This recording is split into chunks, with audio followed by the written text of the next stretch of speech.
They just want their kids to be normal. Graham Denham. Getty Images. For the VRC, rich parents are just like the rest of us. They don't want to raise spoiled kids.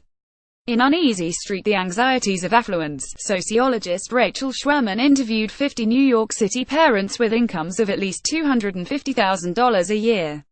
Largely, she found, they struggled with feeling and being worthy of their wealth, knowing that they inhabit incredible privilege, but wanting to distance themselves from the consumerist, morally bankrupt stereotype of a rich person that pervades popular media.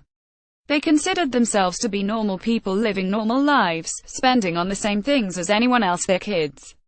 Many of her subjects expressed the fear that their kids' advantages early in life would color their success in the future, and strove to keep those kids from turning out to be, as one subject said, lazy jerks.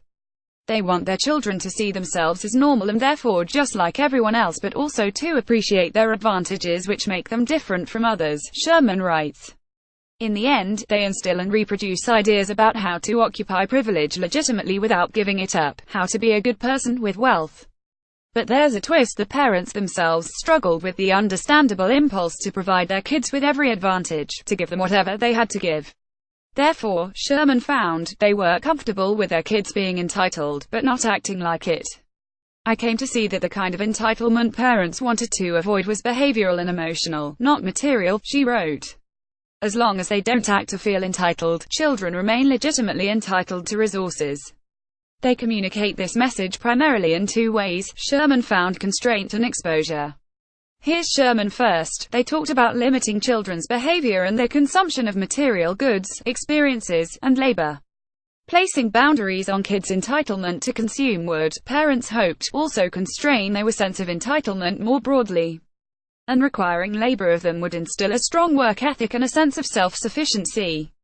Second, these parents try to expose their children to class difference, in both imaginary and concrete ways, in order to help them understand their advantaged social location and get a sense of what a normal life is.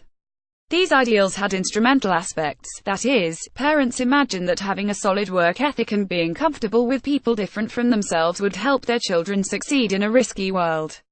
These strategies don't sound so different from any other family, insisting kids do chores and hold summer jobs to develop a work ethic, or volunteering with charities to become aware of those who have less.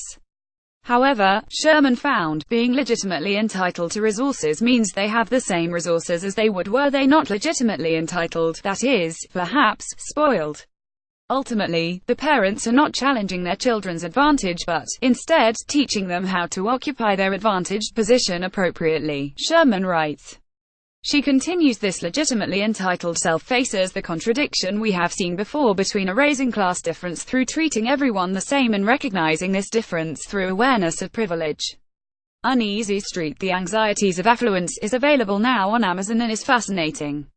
See also: rich people are ripping the price tags off bread, clothes, and furniture so no one sees how much they spend.